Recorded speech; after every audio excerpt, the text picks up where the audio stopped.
Hello, everybody. Thank you for joining me today. So I'm going to be leading this session about starting and growing a business. So my name is Sam. I've started my first business, which was after school and holiday clubs.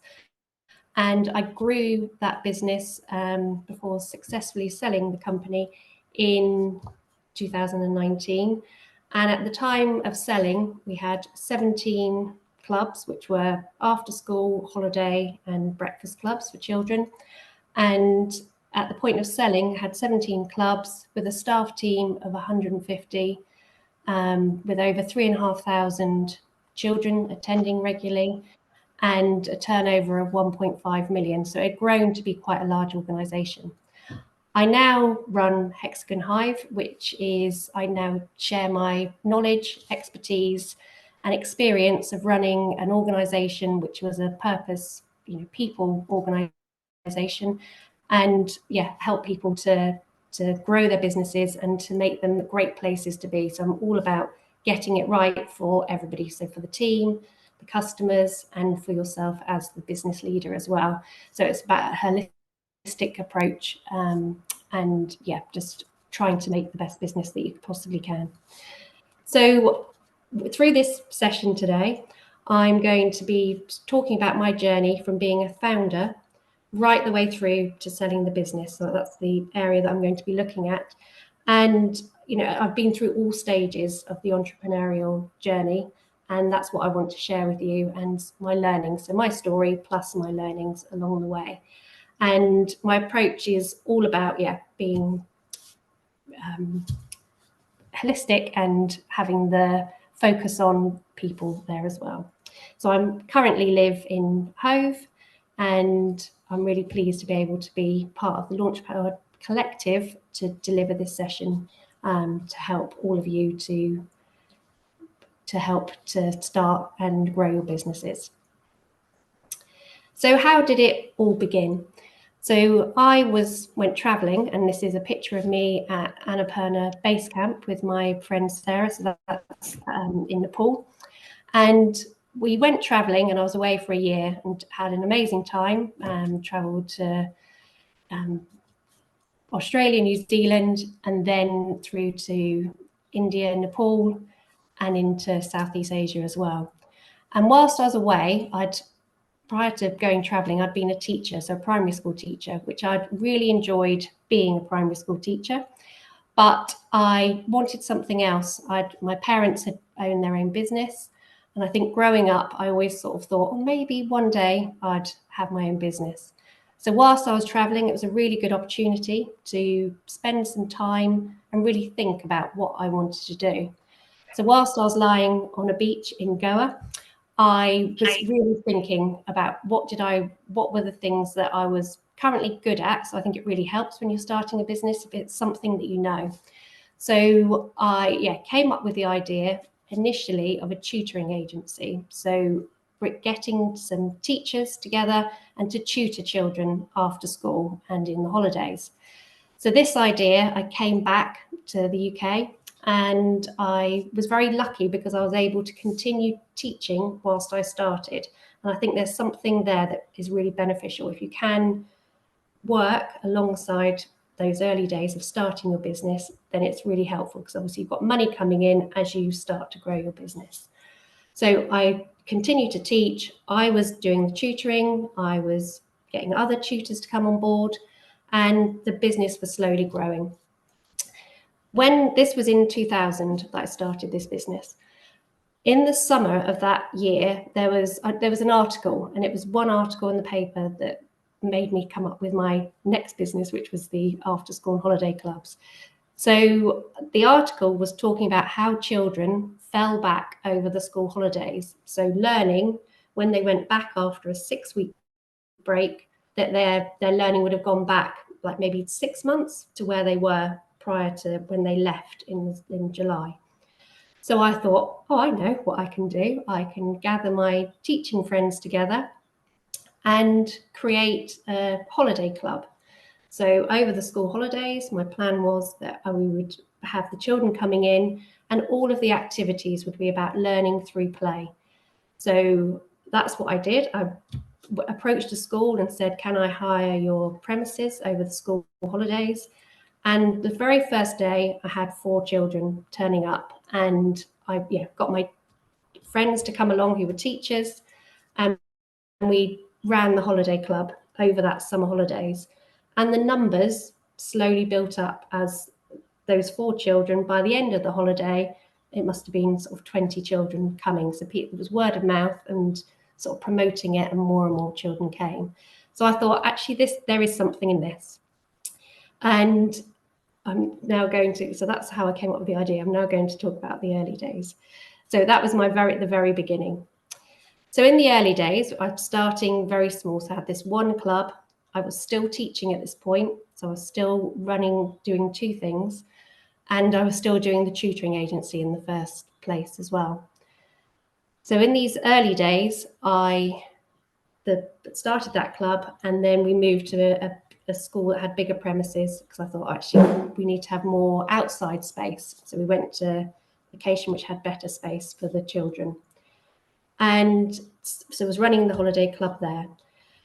People within the local authority, so our business was based in Brighton and Hove, and people within the authority had started hearing about the club and how children were loving it, and it was a good club. So I was approached by another school to say, could you open an after-school club at our school? So this was a different model, because it wasn't just in the holiday time. This was going to be year-round, term time. So I said yes to this opportunity and started the after-school club.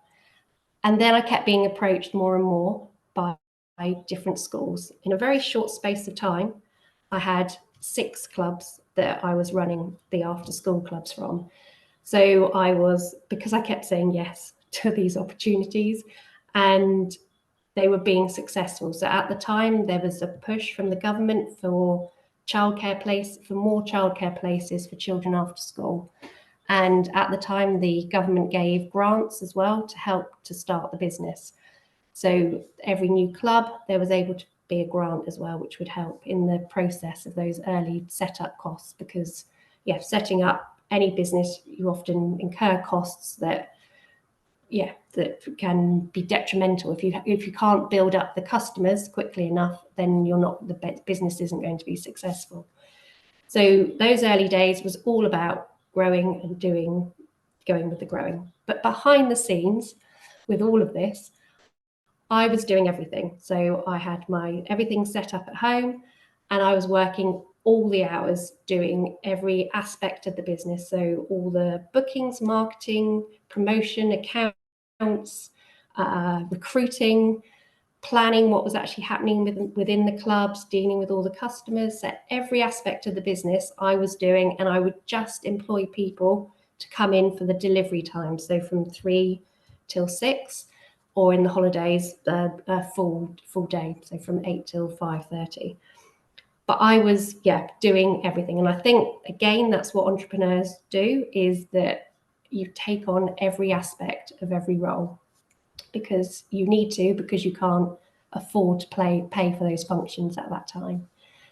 So that's where I got to. I was doing everything, and my skill set does not lead to all of those functions. So my accounts, it was a struggle. So that, maths was not my strong point at school. And I think that, that managing that part and all the invoicing, all of that, it was just quite a lot was going on. So I got to a point where I thought, I can't do this anymore. I've created a monster. This is too much for me to do on my own. And so very luckily, I'm one of 3. I've got 2 sisters, and one of them had been, her background, this is my sister Tanya, her background is in marketing and business administration. She had also, at that point, just been on a long extended break from work. So she was between jobs. So I approached her and said, would you like to come and join me in the business? So that's where we came on to the next stage. So at this point, I had 6 clubs. So at this point, we then scaled up the business. So she said yes, thankfully, because we would not be where I am now if I hadn't scaled the business up and shared the responsibility and the growth of the business. So prior to this point, actually, I had employed one person to come and work in the company. So she was then within the office. So she was doing the administration, or some of the administration. So at this point, for scaling up the business, Tanya joined, and our skills were really complementary. So she was focusing on the business administration, so the accounts, the finance, the marketing, and then I was able to focus on what was happening in the club. So the planning, the team, so building our team and our culture within the team, and dealing with the parents. But yeah, so we had this, it became this clear split, which then meant that we were in a position to really scale up and grow the business. And this image here, this is in Brighton. There's a children's parade, which is it happens at the beginning of May. It's the first Saturday in May, so it will be happening very soon. And we sponsored the children's parade, so it was a good opportunity for us to again be visible and to take opportunities of getting ourselves out there, because obviously all the children's parade is different schools coming along and taking part within the parade. So it was, there was nowhere bigger in our location that had children there. So it was like a prime place for us to be marketing what we did and showing what a fun place we were to be working and playing. So the business went from the 6 at this point, and then we then started approaching schools. And because we had a brilliant reputation, we were getting outstanding Ofsted reports. We had our team stayed, so we had even though it's quite a low paid role, just because of the nature of how much you can charge the parents, and then how much we were paying the staff. So because it's quite intensive, so it's for every 8 children we would have 1 member of staff. So so we needed quite a lot of staff within our team. So, but even though it was low paid, people loved working because of the fact of being with children, having fun. It was, it was a really playful environment, and it didn't necessarily feel like work. And it was a real great team atmosphere. So we, grew the business and grew it up to the 17 clubs. And that wasn't without its challenges, because it's all about how do you keep that, what the idea I had at the beginning of how I wanted the club to be. So I said right at the beginning that the club was all about learning through play. We lost the learning part quite early on, because I realized actually play is enough in itself. Play is brilliant. You can learn everything through play, not everything, but you can learn so much through play. And for people to connect with each other, for children to cooperate, discover how to interact with each other, and everything that they did, it's all about learning. So whether they were running around playing football, actually they were developing skills within those times that we had. And we would create, ours was all about activities and free play, so giving lots of opportunities for children to find things that they would like for themselves, and to find their passions and take those forward. And so so the business was all about, at this point, growing. So this had taken over, so it started in 2000, Tanya joined in 2006, and then we got to a point where things got a little bit harder within the childcare sector, because school budgets had been cut. So schools were they were needing to take their clubs back in-house, because they were thinking that they needed the finances for themselves. There was lots of other things that were sort of changing. So there was when I talked about at the beginning, we got given grants to start, there was absolutely no money at all. So no support for helping businesses. So no training. So you used to get lots of additional support in the beginning. And I think because I'd been doing it for nearly 20 years, and Tanya for 15 years, got to a point where, are we still really loving this? So we had loved it with an absolute passion, but we just got to a point where we're thinking, are we loving it as much as we have done in the past? So, so I've jumped ahead with the business growth. So we grew the business. I've almost skipped ahead. And this is one of our works evening out. So we would always make sure that we looked after the team, and that again contributed to why they would stay, because we would have events where they would come and we would pay for everything to make sure we really valued what they did within our organisation. And we had award ceremonies. So this was actually taken at an award ceremony, and within that, it was about recognizing when people did amazing things. So when people went above and beyond, we would be recognizing that within these awards. And so they were our success. So the team was the reason that we were successful. If we hadn't recruited the right people, then children would not be wanting to come. If we hadn't recruited the right people, then parents wouldn't be feeling comfortable to leave their children with us. And we had a really diverse workforce that was made up of students, musicians, artists. So because it was flexible hours as well, it actually worked really well to get a really diverse mix of people to support the children and to represent the community as well. So that was really important to us as well. And so, yes, we got to the point of growing the business, and then we came to the decision to sell. And the time we came up with the decision to sell was we had a coaching session. And it was in that session that it just felt like, actually, we don't want to do this anymore. We're not enjoying it. So we decided that we were going to sell the company. So this is us after selling the company. So selling a company is another journey in itself, because there's so much that needs to be prepared before you can sell the company. So it's not just a quick, let's put it up for sale. You need to prepare so much to get it ready.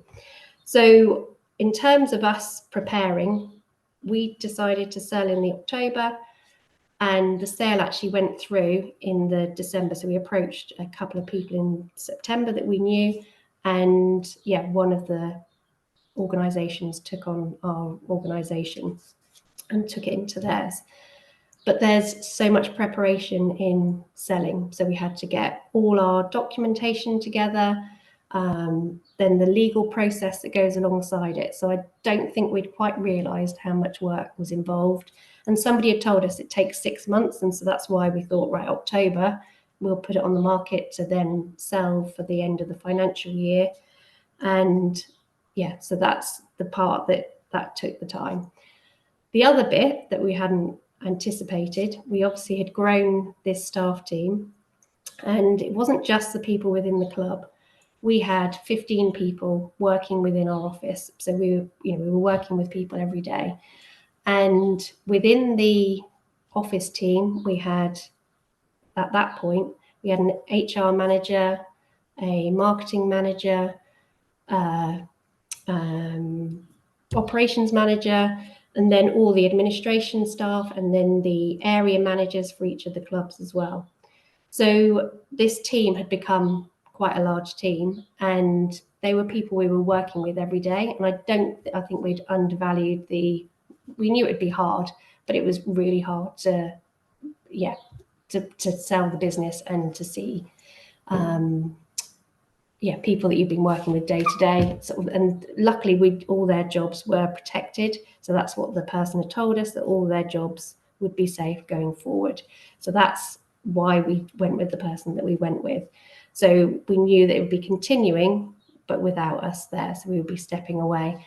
And that was part of, as we'd grown the business, the reliance on us had become less and less as well. So because we'd put all these functions in place, so that we had all the different managers, it meant that we were able to lead the organisation as opposed to being in the day-to-day running.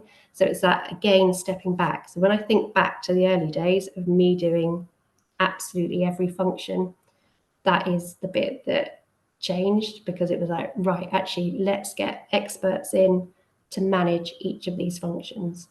And that's, yeah, so that really helped with the growth of the business. But yeah, then I think when we came to selling it, it was hard to sell the business. After selling the business, it was in December 2019. And so our plan was that we were going to have a few months off, and then we would consider starting something new. Obviously, COVID hit, and so things changed, and that's, yeah, it took longer to then decide what to do next. And also, I think selling a business, it takes a bit of a toll, because I just thought, oh yeah, we'll just have a few months off, maybe 3 months, and then be ready to start something new. But actually, it's, yeah, I suppose there's a bit of a grieving process that you're saying goodbye to something. And then, yeah, so it took much longer than we anticipated. And yeah, now I've started a new business, which is supporting people who are going through the process. So going through each of the stages of the starting a business, growing a business, and then, yeah, eventually if they need support with selling the company as well. So that's my story so far. And now I'm going to share my tips with you as well that I've learned along the way. So these are my 5 top tips for starting and growing a business. So my first one is just do it. So this is obviously got my Nike Airs in there, but they're not mine. But yeah, so Nike Airs, their logo is just do it. And I think with starting a business, it's lots of people have ideas, and it's just getting out there and doing it and starting small. So if you have an idea that you have an idea of starting a business, whatever it is, thinking, right, how can I do this in its smallest form? So it doesn't have to be that you're going to start, all right, I'm going to have, I'm going to buy a shop, I'm going, rent a shop, I'm going to have, really flash website. Actually, there's things that you can do where you start at the very beginning. So for example, if you're wanting to sell a product, instead of thinking, I'm going to get a shop, think, right, who could sell this product for me? Where could I put my product into, if there's any shops that are like what you're planning to sell. So you find the smallest way that you can start, so that you'll just get your foot on the ladder, because then you can build momentum.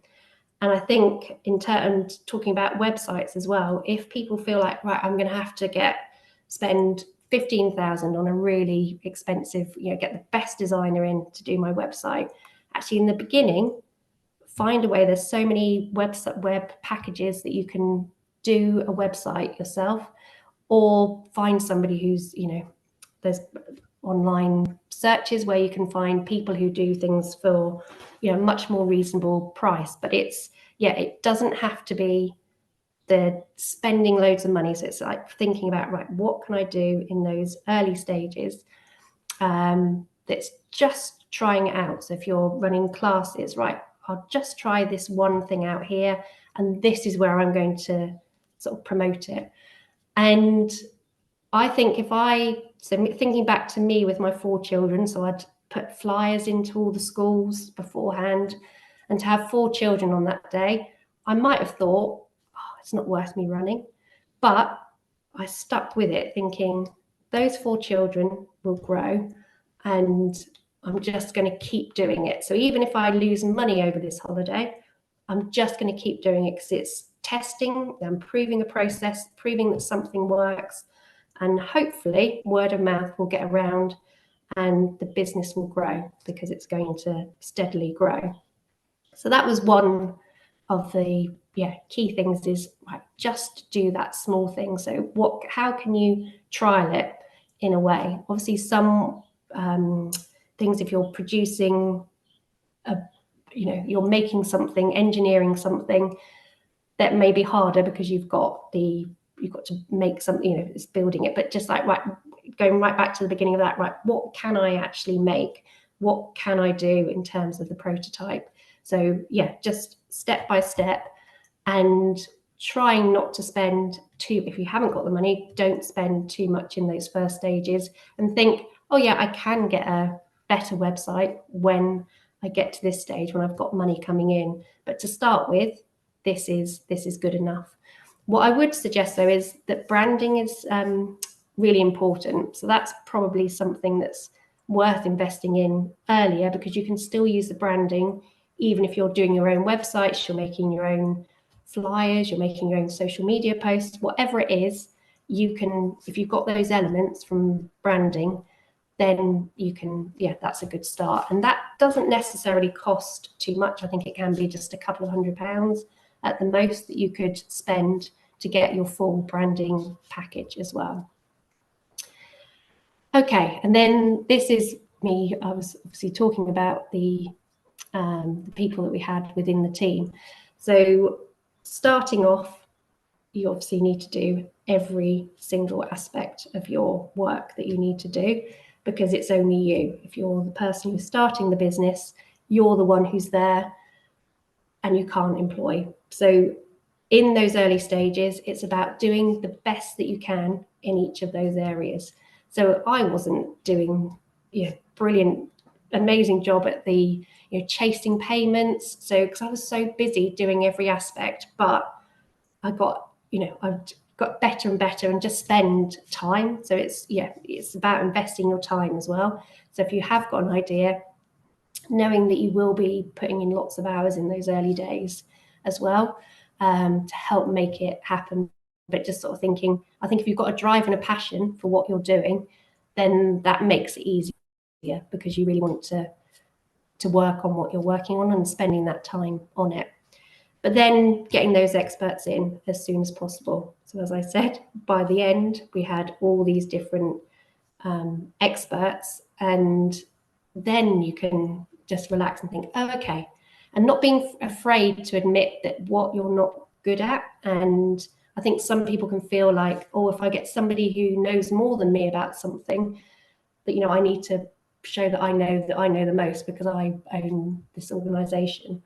But actually, I think the strength is in knowing your weaknesses and then getting those experts in to really support as well. Just going to have a drink.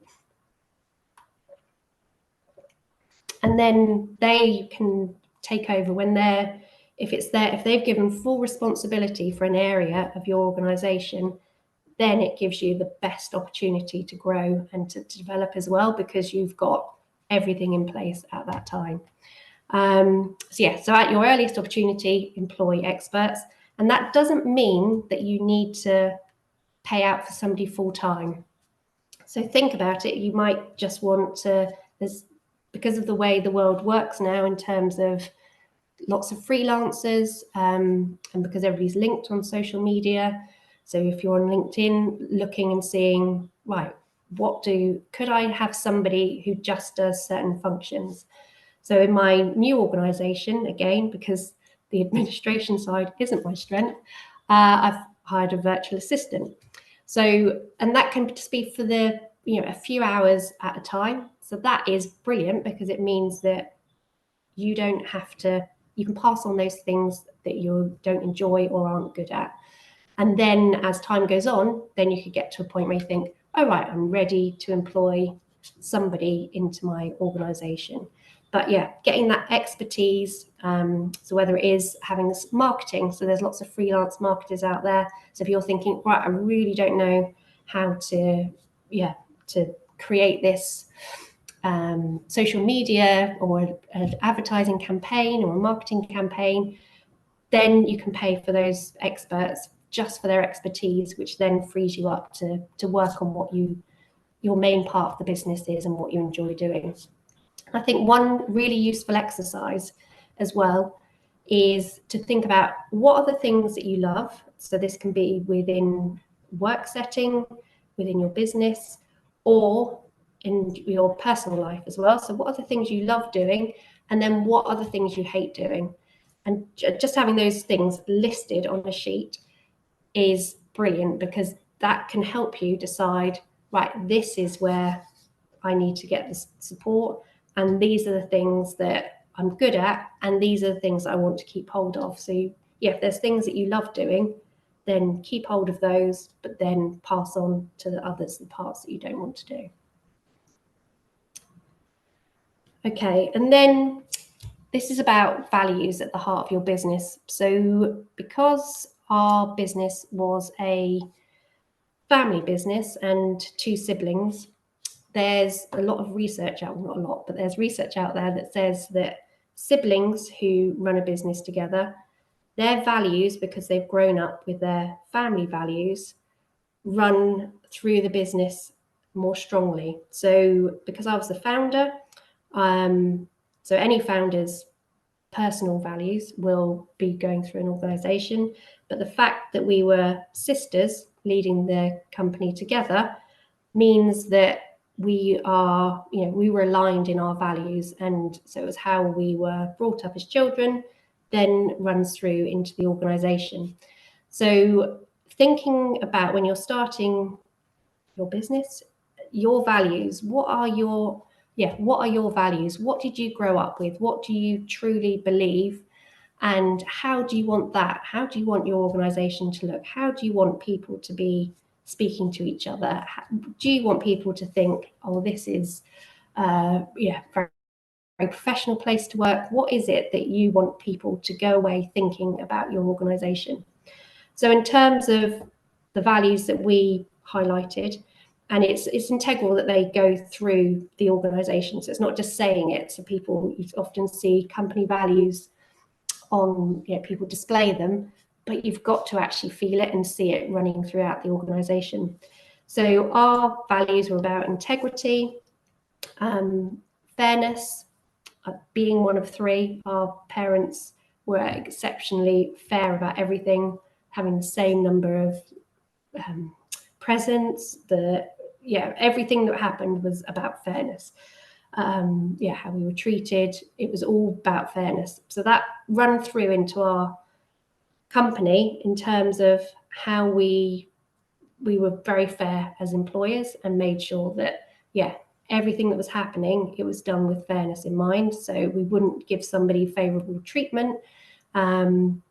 If it was like, right, actually, is this fair for everybody? If, for example, if somebody wanted to leave early, actually, is that fair for the team? But it's taking into account the situation as well. So if somebody's always arriving late, for example, actually that's having an impact on the team, but it's finding out why are they always being late and then supporting them to be on time.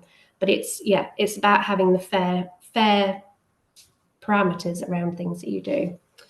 And then support. So we grew up in a really supportive family, and it was about, again, being supportive to the team. So we wanted to, understanding that life happens outside of work. And so it was all about being a place where people could, come.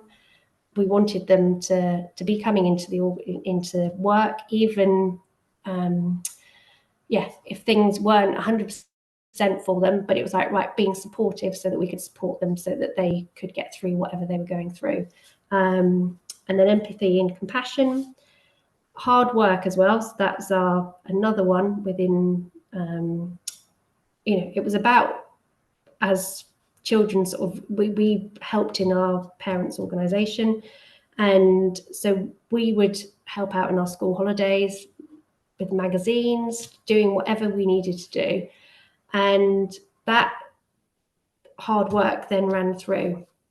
And we expected our team to work hard, but then to enjoy what they were doing as well, for it to be fun. So, when you have a value to whether it is working hard, and it's about a balance, obviously, making sure that everybody's not doing, we weren't expecting people to work over their hours, but when you're there, you're doing like a really good job of what you're doing. But then having the fun as well. So obviously being a playful environment, it was about, making it fun for everybody. So it was, it wasn't just coming into work and working really hard. There was a fun element to it. And then being solution focused as well. I think this is really important in any organization, that you don't want people to come with you come to you with problems, you want them to come with solutions. So they can say what the problem is, but have they thought of a solution that could help to move this forward? And yeah, so I think in life that if there's a solution focused element, then it helps you to move forward, because you're thinking, right, this has happened, but what can I do to make sure it doesn't happen again, or to make it better? So it's about solutions there. And then positivity. So that again came through from the family, and it was about creating this positive environment for everybody. And yeah, not speaking negatively about people. Yes, we would never say anything negative about people. It would be, actually, this is, we didn't want a culture where people would be talking behind each other's backs or anything like that. It was like, right, actually, let's just have this openness and positivity across the organisation. And then perseverance and adaptability were the last two as well. So actually, I think from growing the business that I did, that was showing perseverance. And yeah, there's sort of aspects of, things weren't always easy, but you have to keep going, and then that helps to grow what you're doing and to keep moving it forward. And then being adaptable. So yeah, within a childcare organisation, no 2 days are the same. And I think that we needed our team to be really adaptable and to move with change if things happened. So yeah, so that's about putting your values at the heart of your business. So define what your values are, and then write them down, and then keep revisiting it. And when you get a team, you share your values. And we used to do a presentation for our team, which would share about our values, so that people, when they came to join, they knew exactly what they were getting into. And if people's values align with your values, then it means that it's going to be a really good fit for your business. And sometimes you might feel this in personal life as well. If your values aren't aligned with somebody, actually it's harder, because you're always going to have that friction about different areas of your life. So if people are aware, this is the organisation, this is their values, I like their values, I'm going to be part of that organisation, then that really helps for you to recruit the right people for the roles. And yeah, it's all about attitude as well. So are they the people that you want to have working with you, alongside you? Okay, and then saying yes to opportunities. So as you heard at the beginning, when I was talking about starting the clubs, I was saying yes to everything. And even in later years, we're still saying yes when we were approached, or if an opportunity became available. And it just means that, because you don't know what's going to happen from that opportunity. So we would say yes and then make it happen. So if somebody wanted a club, so one year we had 4 clubs were starting at the same time. We thought this is a brilliant opportunity, and we did manage to make it work. So it was a lot of work to get it up and running, but it was a really good opportunity. Other people might have said, oh no, we'll just do one at a time and just do a slower spread. But we came up with a project plan of how we were going to recruit for all those additional clubs, how we were going to resource it. So everything was done with a plan, but it was like yes first, and then working out how to make it happen. And then I think in later life, so since selling the business, I've said yes to opportunities, and they've led to incredible things. And yeah, offering free mentoring sessions has then led to an abundance of work, so not just continuing mentoring, but other work has come out of it. So it's not about always, I think that it's about a balance in terms of free things as well. So sometimes by giving something for free can be, some people are like, oh no, never give, you're underselling yourself if you're giving something for free.